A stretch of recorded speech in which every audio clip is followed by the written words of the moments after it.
Graça e paz, glória a Deus. Vamos continuar estudando Daniel, capítulo 7, lembrando o texto base para essa série de estudos a respeito do que foi profetizado sobre o Messias, Jesus Cristo, em todos os profetas. Então já falamos dos três primeiros, Isaías, Jeremias, Ezequiel, estamos agora no quarto profeta, Daniel. É o que talvez nós vamos encontrar maiores referências ao Messias. Então estamos aqui em Daniel 7, vamos falar agora do terceiro animal que aparece aqui como uma manifestação demoníaca para que esteja atuando em situações na terra de conflito, de guerra, de opressão, de escravidão, que estão necessitando de uma intervenção celestial. Então os céus liberaram esses 4 demônios, são 4 espíritos, para agirem na terra. Eles agem com possessão demoníaca sobre líderes, governantes, que começam a planejar, a ter ideias inspiradas por estes demônios, justamente para que eles possam executar a permissão de Deus para que o mal seja punido, seja extirpado com guerras, com mortes, devoram carne, como falamos no último estudo. Vamos continuar então agora falando do terceiro animal, a partir do versículo de número 6 de Daniel 7, que diz assim: Depois disto, eu continuei olhando, e eis aqui outro, semelhante a um leopardo, e tinha 4 asas de ave nas suas costas. Tinha também este animal 4 cabeças, e foi-lhe dado domínio. Então, depois disso, Daniel continuou olhando na sua visão da noite. Eis aqui outro. Ele está citando outro animal. Ele vem falando nos versículos anteriores. Ele vai falar de 4 animais, já falou de 2. Este outro é o terceiro animal. Ele é semelhante a um leopardo. Então, com a sua velocidade, com a sua agilidade. Então, é mais um tipo de ação demoníaca que vai atuar em várias cidades, nações específicas, com um tipo de domínio, com um tipo de poder maligno diferente para alcançar mais alguns objetivos. Então, a soma dos 4 vai alcançar o objetivo total, final, dessa intervenção dos céus, liberando estes 4 espíritos. E tinha 4 asas de ave nas suas costas. Então, mais uma vez, o número 4 agora está todo ele no leopardo. O leopardo é realmente caracterizado por ser um animal mais leve, é uma besta fera também, mas ele já tem a sua agilidade, sua velocidade própria. Ele ainda tem somado a isso 4 asas de ave nas suas costas. Então ele vai voar, vai atuar em regiões que são necessárias a essa agilidade. Então, regiões, por exemplo, desérticas, ele não poderia ir pelo chão, sem água e com dificuldade pela própria areia, pela própria caminhada. Então, ele é dotado aqui de 4 asas de ave para executar uma ação em um local específico. Somando aos outros 3, grande parte da terra será atingida por esta punição. Pode ser uma grande guerra, uma grande intervenção, catástrofes, tudo que a palavra de Deus vai nos relatar sobre sinais, prodígios, coisas acontecendo para punir aqueles que estão causando mal na terra, trazendo tristeza, escravidão, sofrimento. Então aparece aqui esse leopardo. Tinha também este animal 4 cabeças. 4 cabeças claramente faz referência a 4 reinos, 4 governos, 4 homens ou mulheres, 4 governantes que exercem domínio. Agora, essas 4 cabeças têm essa mente de uma besta fera. Ela devora, ela mata sem sentimento. A característica da besta, da fera, é ver a carne, ser atraído, atacar sem nenhum tipo de misericórdia. Ele vai realmente devorar a sua presa, ele vai caçar, ele vai estar atrás da carne. E uma liberação aqui, que nós já vimos no texto, é que eles estão realmente liberados para devorar muita carne.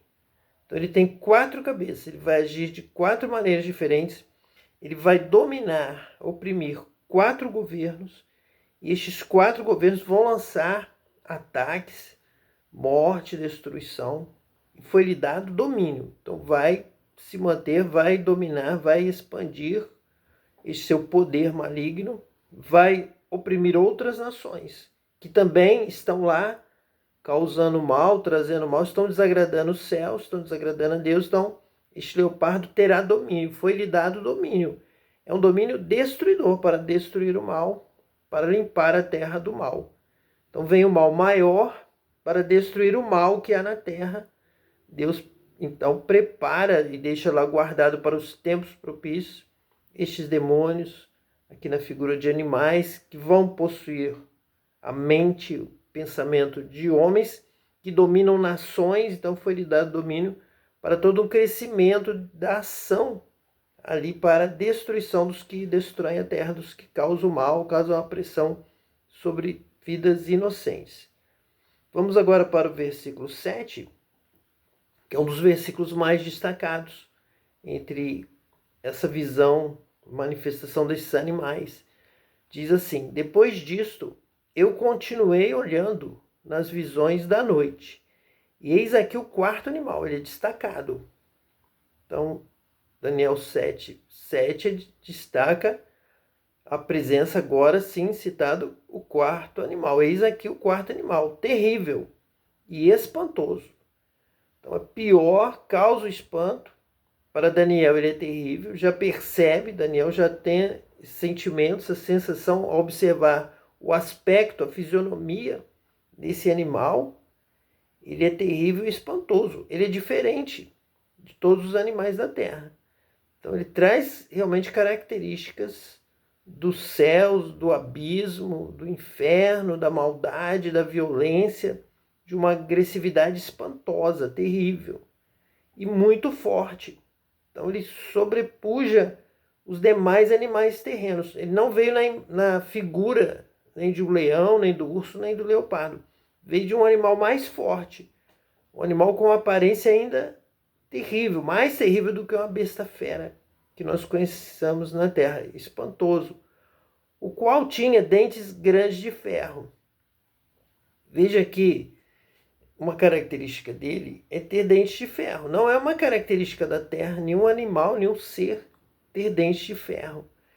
Mas como o homem vai inventando edifícios, construções, prisões, cadeias de ferro, este animal precisa ser espantoso, precisa ser mais forte, muito forte, e ter dentes de ferro para destruir tanques de guerra, submarinos, fortalezas que se levantam, que são construídas para guardar o mal, para produzir armas de destruição em massa. Então este animal, ele já vem com uma conjuntura, para uma conjuntura de um futuro em que objetos de ferro terão que ser destruídos.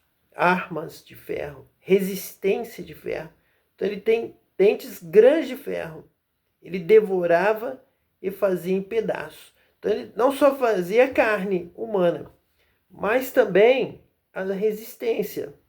Objetos como armamentos, como canhões, como tanques de guerra e outros mais que vão sendo construídos, inventados. Então ele precisa de ter um poder de destruição maior, que a ciência tem se multiplicado.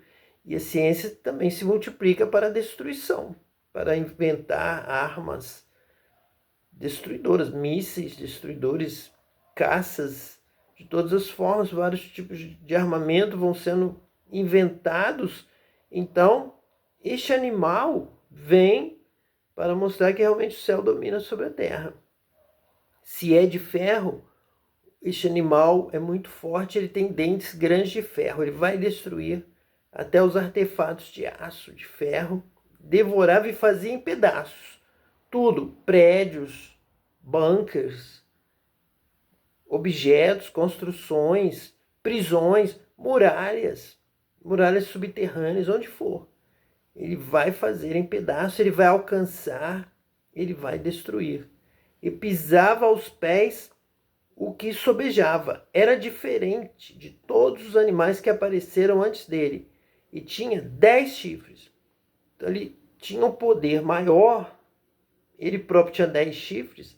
E também dominava sobre 10 governantes ainda maiores, sobre 10 nações, sobre 10 impérios, de uma forma mais destruidora do que os demais animais. Ele era diferente de todos os animais que apareceram antes dele, porque a obra que ele tinha para realizar, a missão, era maior, destruir resistências maiores, armamentos maiores, cadeias maiores serão destruídas por esse animal. Por isso ele vem pisando aos pés o que sobejava, então sem misericórdia, sem sentimento. Quando falamos de besta fera, quando a Bíblia fala da besta, quando a Bíblia fala dessa violência, dessa maldade, ela aqui alcança realmente uma amplitude maior. Ela destrói, mata, consome, pisa no que sobra, não deixa para ninguém. Não tem qualquer sinal de sentimento, de remorso. Veio para roubar, matar e destruir com toda a violência possível. Não tem sentimento sobre a carne, não tem sentimento sobre a mulher, a criança, o que for. É realmente a figura da besta aqui apresentada em Daniel, posteriormente vai ser também apresentada no Apocalipse. Versículo 8. Eu continuei olhando, até que foram postos uns tronos, e um ancião de dia se assentou. A sua veste era branca como a neve, e o cabelo da sua cabeça como a pura lã. E seu trono era de chamas de fogo, e as suas rodas de fogo ardente. Então aparece no final da destruição. Então já está completo por essa besta, esse animal final aqui que não parecia com os outros animais. Não é mencionado que ele parece com nenhum animal da terra. É realmente uma besta do abismo, formada lá no fundo do inferno, e veio realmente para destruir toda a carne envolvida em injustiça, em escravidão, em maldades, em iniquidade multiplicada. Então, nesse momento, quando isso acontece, há quase uma consumação ali do mal. Ele alcança o seu ponto extremo, já morreram, já foi cumprida ali a missão dos 4 animais. Então foram postos uns tronos. É o texto, é o momento sobre o juízo final, que não é abordado pela igreja, pela reforma, nem tanto pela igreja católica. Então fogem dessa realidade do juízo final, dos tronos, da vontade de Deus, da obediência a Deus, das obras, do amor ao próximo, das obras de misericórdia, do perdão, que a Bíblia tanto trabalha, que os profetas trabalham visando sobre a vinda do Messias, para implantar então o reino de justiça, de amor, de paz, de misericórdia, e que o justo viverá da fé, e que iremos passar, que haverá esse trono, os tronos, o ancião de dias assentado e o julgamento final. E daremos conta das nossas obras. Cada um será julgado pelas suas obras o acompanharão. Então, uma doutrina inventada, uma doutrina superficial que agrada a todos, mas não encaixa, não chega realmente a abordar tudo que a palavra de Deus nos indica sobre o Messias, sobre o reino de Deus. É um reino de justiça, de verdade, em que haverá um juízo final e que a nossa salvação, ela tem que passar por este momento, tem que passar por uma graça que leva ao arrependimento, leva a um novo nascimento e uma nova vida com novas obras, com obras de justiça, de amor, de perdão, porque se não perdoardes, vocês também não serão perdoados e serão levados a julgamento. E com a medida com que vocês julgaram, vocês serão julgados. Então foge dessa realidade que está aqui em Daniel, capítulo 7, versículo 8. E o ancião de dias se assentou, a sua veste era branca como a neve, e o cabelo da sua cabeça como a pura lã, e seu trono era de chamas de fogo, e as suas rodas de fogo ardente.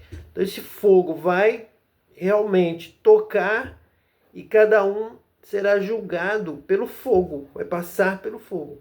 Se você amou a Deus, amou a palavra de Deus, amou a justiça, a verdade, então suas obras resplandecem como ouro, tem consistência diante de Deus. Vai passar pelo fogo, vai passar pelo trono de Deus, pela presença de Deus e vai permanecer. Vai permanecer com toda a sua qualidade. Suas obras vão comprovar essa permanência, este ouro, esse valor para a salvação. Então, nós precisamos realmente ter uma nova vida, um novo nascimento. Amar a Deus, louvar a Deus, adorar a Deus em espírito e em verdade, andar na prática da justiça, falar a verdade com o nosso irmão, buscarmos o bem de todos, amar a todos, desejar ao outro que ele tenha um encontro com Deus, o batismo com o Espírito Santo, que ele realmente conheça Deus, seja abençoado como nós desejamos para nós o melhor. Amar ao próximo como a nós mesmos, amar ao próximo como Jesus nos amou e nos batizou com o Espírito Santo, nos dá o dom celestial, o que ele recebe como herança pela sua vitória na cruz, ele compartilha conosco, porque ele nos ama e dá o Espírito Santo àqueles que lhe pedem. Então, esta chama de fogo, o trono de Deus, a glória de Deus, a presença de Deus vai provar a todos. É o que nós vemos no versículo seguinte, o versículo de número 10, diz assim: um rio de fogo manava e saía de diante dele. Milhares de milhares o serviam, e milhões de milhões assistiam diante dele. Assentou-se o juízo e abriram-se os livros. Então, o momento do juízo, assentou-se o juízo, foi preparado os tronos, toda a situação, todos queriam participar, abriram-se os livros. Está claro lá no Apocalipse que nós assentaremos nestes tronos, que nós somos escolhidos para esse juízo final, que nós vamos ler estes livros, nós vamos citar esses livros. O Espírito de Deus vai estar nos assistindo conosco, nos dando condição de ter discernimento da obra de cada um será julgado pela sua obra lhe acompanha, a sua vida, a sua fala, a sua língua, o que ele bendisse, o que ele maldisse, o que ele amou na terra, o que ele buscou na terra, se ele buscou viver com Deus, o reino de Deus, a glória de Deus, a presença de Deus, tudo isso vai estar registrado nesses livros, com juízo, com uma revelação do coração, da mente de todos aqui da terra, dos seus valores, do que realmente você buscou, do que realmente você desejou. E estaremos ali com milhares de anjos, de seres celestiais, milhões de milhões assistiam diante dele. Esse é o nosso Deus. E nós, então, somos convidados a participar do reino de Deus, a reinar com ele, a estar com ele. Então, que você se arrependa do seu mau caminho, receba o perdão pela graça de Deus e entre por este caminho estreito, praticando as boas obras, obedecendo a lei de Deus, a palavra de Deus, andando na luz, como ele na luz está, e o sangue de Jesus Cristo, o Messias, seu Filho, nos purificando de todo pecado. Que Deus te abençoe hoje e eternamente, em nome de Jesus Cristo, o Messias. Amém.